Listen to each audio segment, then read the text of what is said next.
In this form there is no regular pattern of fibers. There is no regular pattern of fibers and matrix cells and fibers are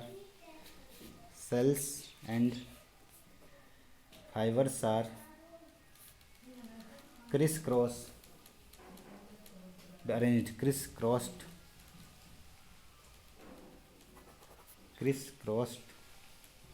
arranged. इसके उदाहरण देख लें. Pericardium, जानते pericardium क्या होता है? It is the outermost covering of heart. Pericardium. Periosteum किसके उदाहरण है बेटा? सीट के या परत के उदाहरण है, जो दूसरी फॉर्म होती है फाइब्रस कनेक्टिव टिश्यू की.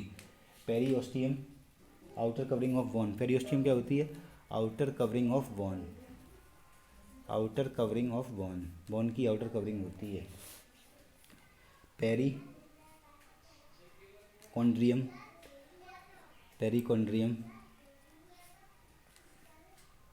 Outer covering of cartilage.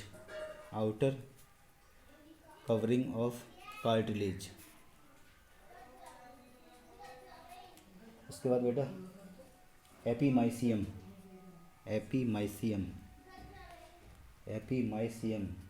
Covering of muscles की कवरिंग होती है. किसकी कवरिंग होती है? कवरिंग ऑफ मसल की कवरिंग क्या कहलाती है? एपीमाइसियम. रीनल कैप्सूल इसकी कवरिंग होती है अराउंड किडनी की कवरिंग होती है. क्या कहलाती है? Renal capsule around kidney. आगे ड्यूरामेटर. ये बेटा क्या बताया जा रहा है आपको? जो सीट होती है फाइब्रस कनेक्टिव टिश्यू की दूसरी फॉर्म होती है, उसके एग्जाम्पल है ये dura mater. Outer most covering of brain, हमारे ब्रेन की आउटर मोस्ट कवरिंग होती है, वो क्या कहलाती है? ड्यूरामेटर. ये नर्वस सिस्टम में भी आपको पढ़ाया जाएगा. Outermost covering of brain. Cornea of eye. इस तरह से बेटा हमने इसको इंग्लिश में एक्सप्लेन किया है. अब इसी को मैं हिंदी में एक्सप्लेन कर देता हूँ यहाँ पे. इससे आपको हिंदी मीडियम के बच्चों को समझने में आसानी हो जाएगी. परत सेकंड फॉर्म. इसमें तंतुओं व मैट्रिक्स का कोई नियमित वितरण नहीं होता. तंतुओं व मैट्रिक्स का कोई नियमित वितरण नहीं होता है. यह अंतराली यूजी ऊतक के समान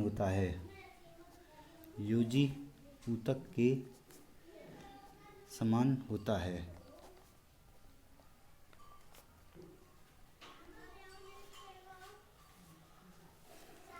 इसके बारे में बेटा अभी हमने आपको बताया था. जो किसके बारे में बताया? सीट के बारे में, डेंस रेगुलर कनेक्टिव टिश्यू के बारे में बताया. कोशिकाएं और रेशे क्रिस क्रॉस अरेंजमेंट में पाई जाती हैं. इसमें कोशिकाएं एवं रेशे क्रिस क्रॉस व्यवस्था में पाए जाते हैं.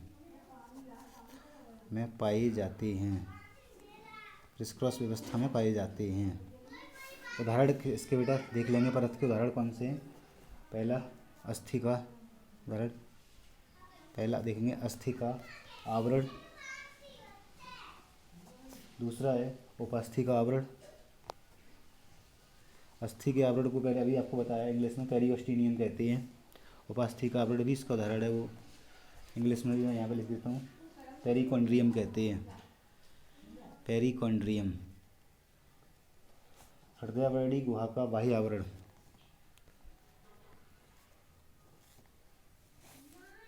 हृदयावरणी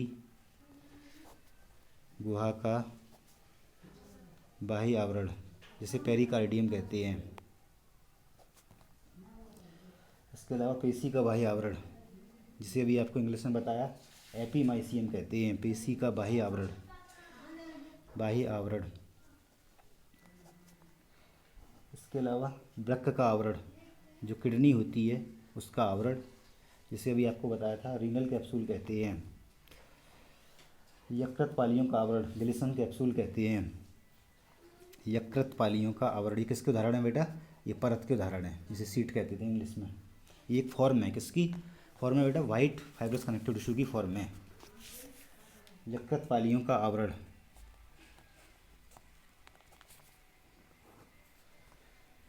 मस्तिष्क का बाह्यतम आवरण, जिसे ड्यूरामेटर कहते हैं। मस्तिष्क का बाह्यतम आवरण, जिसे क्या कहते हैं बेटा? जिसे कहते हैं ड्यूरामेटर, जो आपको भी बताया गया।